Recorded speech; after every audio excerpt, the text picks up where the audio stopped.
इस्लामाबाद के जो इक़्तिदार के ईवान है वहाँ पे एक ये भी बात चल रही है कि तहरीक इंसाफ एक टेररिस्ट ऑर्गेनाइजेशन है, इस पर पाबंदी लगा दी जाए। मरियम नवाज शरीफ साहबा ने अपनी आज तकरीर में भी इसको एक दहशतगर्द जमात करार दिया है।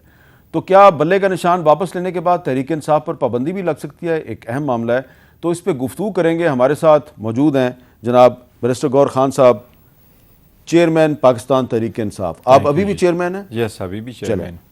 ये बताएं कि लतीफ़ खोसा साहब ने आज सुप्रीम कोर्ट में ये कहा जी कि हम अपनी लेवल प्लेइंग फील्ड की जो पिटीशन थी वो हम वापस लेते हैं, क्योंकि आपका जो कल का फैसला है उससे तो हमारी पार्टी को बहुत नुकसान हुआ है।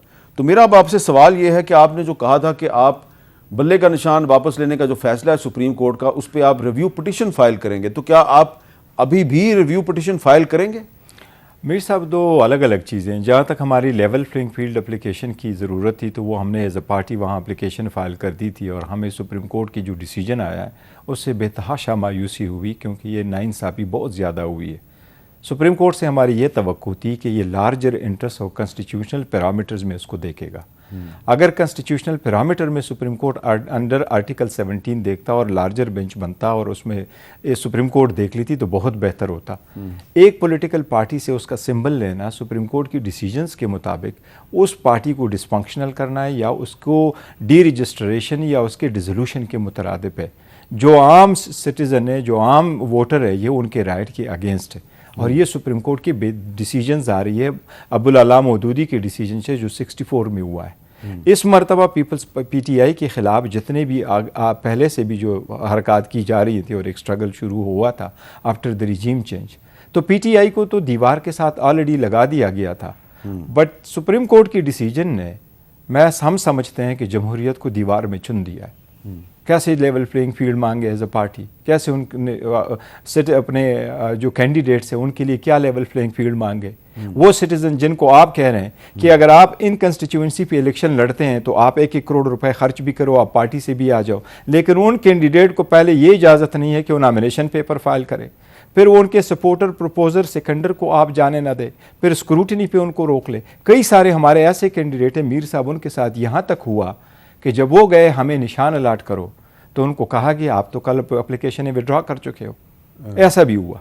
अच्छा, कल आप विड्रॉ कर चुके हो। गौर साहब, चीफ जस्टिस साहब आपको बार बार ये कह रहे थे कि आपको इलेक्शन कमीशन ने कहा कि आप पार्टी में इलेक्शन करवाएं, तो आप जब हुकूमत आपकी ख़त्म हो गई उसके बाद भी आपने इलेक्शन नहीं करवाया, इसका क्या कोई जवाब नहीं? इसको मैं आपको बड़ा मुख्तसर कर, हमारे पहले इलेक्शन 2 मिनट में कर देता हूँ। पहले इलेक्शन हुए 2017 में, आईन हमारा आ गया 2019 में, उसके मुताबिक 1 नवंबर 2020 में इलेक्शन करना था।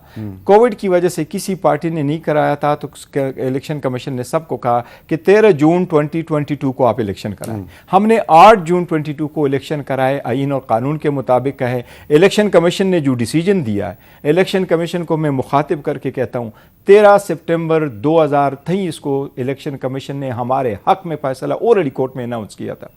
बाद में हमने दरखास्त दी 18 अक्टूबर को, बाद में दरखास्त दी 31 अक्टूबर। ये वाली बातें आपने काजी फाइसा के सामने क्यों बयान नहीं किया? अब मैं बता रहा हूं, 18 अक्टूबर को हमने दरखास्त दी, 31 अक्टूबर को दरखास्त दी, 2 नवंबर को हमारी मीटिंग हुई। हर तारीख पे कमीशन ने कहा कि यस, और हम हाई कोर्ट गए। पैरा नंबर 20 में हमने लिखा कि इलेक्शन कमीशन ने ओरली हमारे हक में एक ऑर्डर अनाउंस किया, और जब ऑर्डर आया तो वो हमारे अगेंस्ट था। वी वर सरप्राइज्ड और हम हाई कोर्ट आ गए। इसका जवाब इलेक्शन कमीशन ने क्या दिया? अच्छा, इलेक्शन कमीशन ने दिया ये मैटर ऑफ रिकॉर्ड है।